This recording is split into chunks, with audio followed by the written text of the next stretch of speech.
시편 1편 말씀이고요. 오늘은 시편 1편 1절부터 6절까지 우리 한 목소리로 천천히 맞춰서 같이 읽겠습니다. 시작. 복 있는 사람은 악인들의 꾀를 따르지 아니하며 죄인들의 길에 서지 아니하며 오만한 자들의 자리에 앉지 아니하고 오직 여호와의 율법을 즐거워하여 그의 율법을 주야로 묵상하는도다.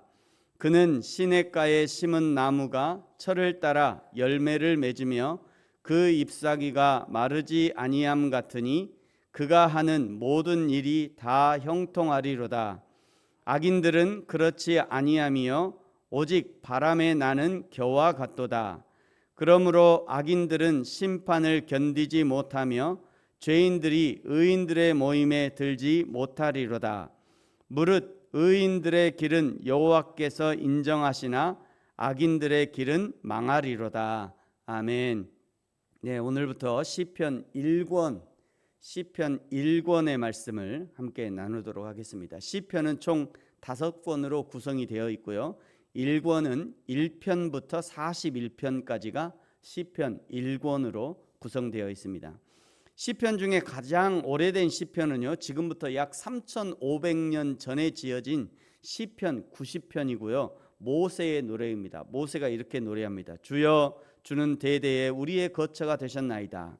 산이 생기기 전, 땅과 세계도 주께서 조성하시기 전, 곧 영원부터 영원까지 주는 하나님이시니이다. 모세가 창조주 하나님을 노래하는 찬양인 거죠. 지금부터 가장 가까운 시편은 지금부터 약 2500년 전에 지어진 시편입니다. 지금이 2025년이니까요. 예수님이 태어나기 전 약 500년 전에 지어진 시편이 126편, 137편인데 바벨론 포로기 이후에 지어진 시편들입니다. 126편 1절에 보면 여호와께서 시온의 포로를 돌려보내실 때에 우리는 꿈꾸는 것 같았도다. 그러니까 시편은 3,500년 전부터 2,500년까지 약 1,000년의 세월 동안 수집되고 편집된 세월의 결정체라고 할 수 있습니다. 또 한 가지 시편의 특징 중에 하나는 할렐루야가 그리 많이 나오지 않는다는 겁니다. 시편이 노래니까 여호와를 찬양합시다 라고 권면의 단어가 많이 나올 것 같은데 성경 전체에 할렐루야가 사용된 것은 시편의 23번 그리고 요한계시록의 4번 총 27번에 불과하다는 것은 성경 저자들이 할렐루야를 얼마나 신중하게 사용했는지를 보여주는 것입니다. 신중하게 사용한 거예요.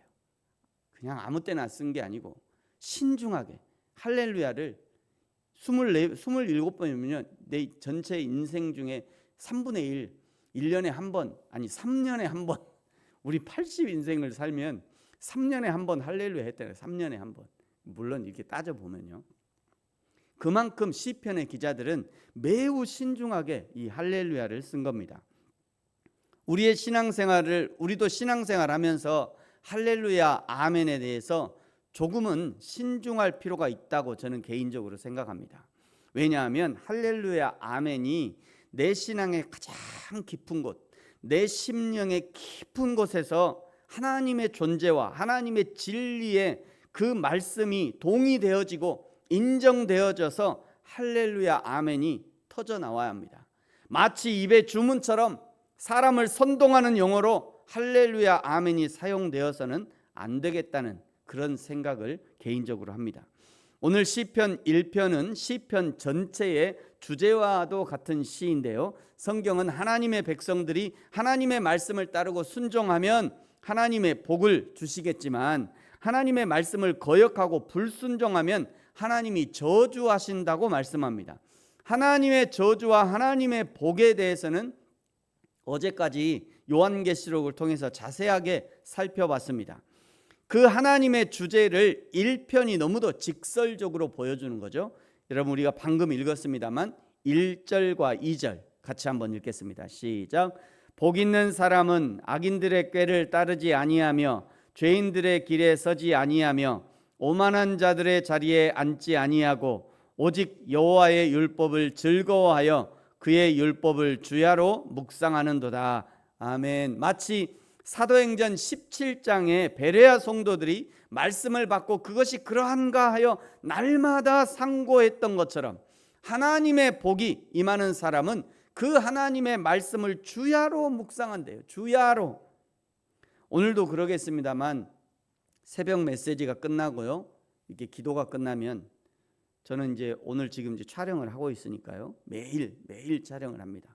매일 촬영을 해서 저 촬영된 새벽 메시지를 또 영상 편집해서 블로그에 올리고 그것들 또 성도들이 다시 들을 수 있도록 아침 7시에 다시 보내드립니다. 원하는 분만 보내드립니다.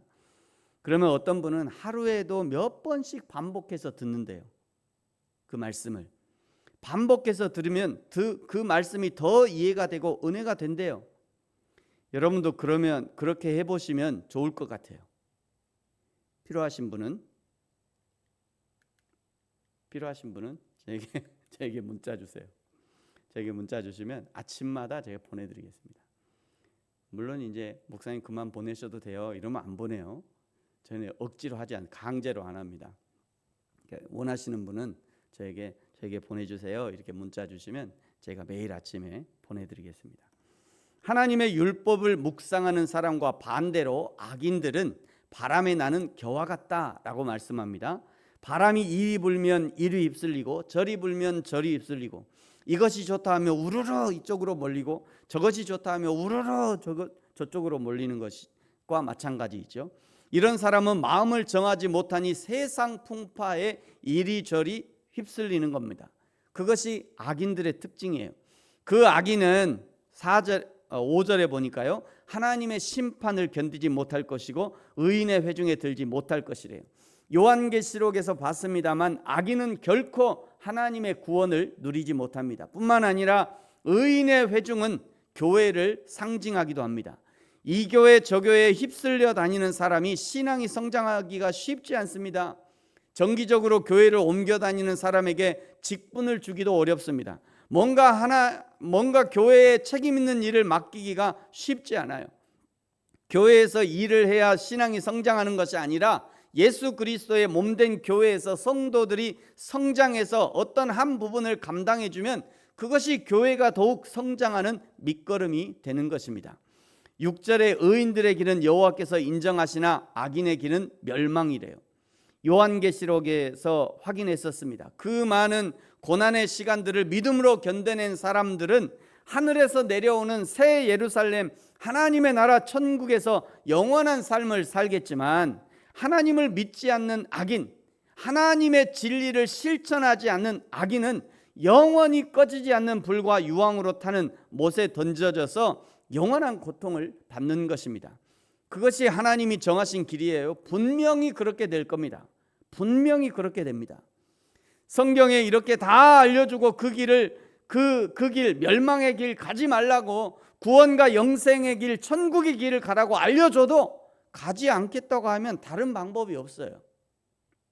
이렇게 다 성경에 다 알려줬음에도 불구하고 대한민국은 문맹이 없잖아요. 거의 99.9%는 다 한글을 읽을 줄 알아요.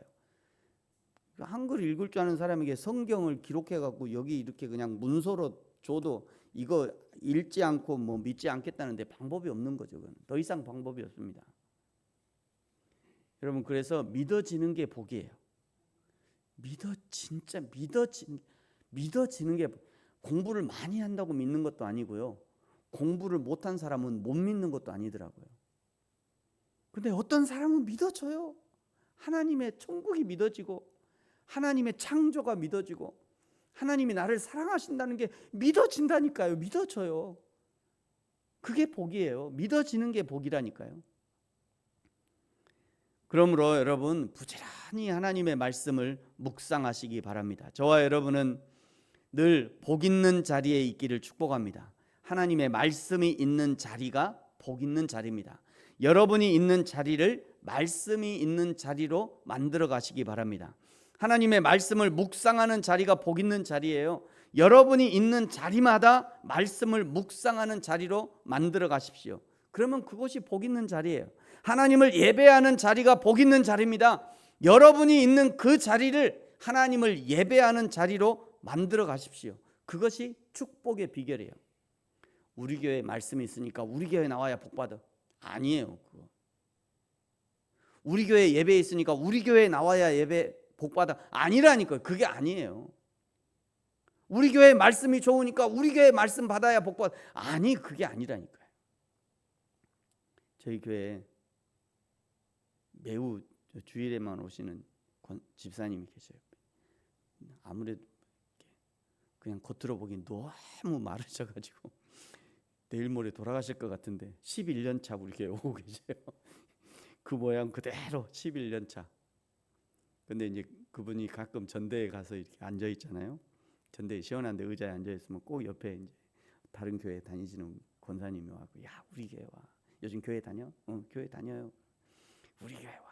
우리 교회 좋아. 우리 교회 말씀 한번 들어봐. 그러면 그분한테 그렇게 얘기하신대요.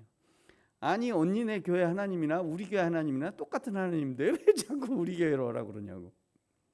맞는 말이죠. 맞는 말이에요. 그 굉장히 아주, 이분이 신학은 안 했습니다만 굉장히 심오한 신학을 얘기하는 거예요. 여러분, 어떤 자리가 복 있는 자리냐? 말씀이 있는 자리가 복 있는 자리예요.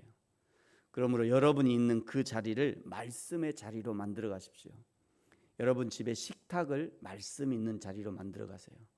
여러분이 눕는 소파를 말씀 있는 자리로 만들어 가십시오. 그곳이 복 있는 자리예요. 여러분이 눕는 침대를 말씀 있는 자리로 만들어 가십시오. 그러면 그 침대가 복 있는 자리예요.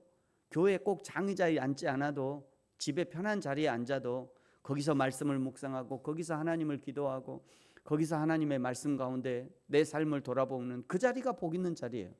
그러므로 저와 여러분이 날마다 우리를 보내신 그 삶의 현장을 복 있는 자리로 만들어 가시기를 예수님의 이름으로 축복합니다. 기도하겠습니다. 하나님 아버지, 감사합니다. 태초에 우리를 만드시고 보기에 심히 좋았다 말씀하신 하나님, 하나님의 의도대로, 하나님의 작정하심대로 하나님을 똑 닮은 인간을 만드시고 좋아하셨던 하나님, 지금도 나를 보시는 하나님이 바로 그 마음이기를 소망합니다. 우리가 죄인의 길과 오만한 자의 자리를 벗어나 하나님이 원하시는 삶, 의인의 삶, 진리를 알고 행하는 삶을 살 수 있도록 축복하여 주옵소서. 감사합니다. 예수님의 이름으로 기도합니다. 아멘. 하늘에 계신 우리 아버지, 아버지의 이름을 거룩하게 하시며 아버지의 나라가 오게 하시며 아버지의 뜻이 하늘에서와 같이 땅에서도 이루어지게 하소서. 오늘 우리에게 일용할 양식을 주시고 우리가 우리에게 잘못한 사람을 용서하여 준 것 같이 우리 죄를 용서하여 주시고 우리를 시험에 빠지지 않게 하시고 악에서 구하소서. 나라와 권능과 영광이 영원히 아버지의 것입니다. 아멘.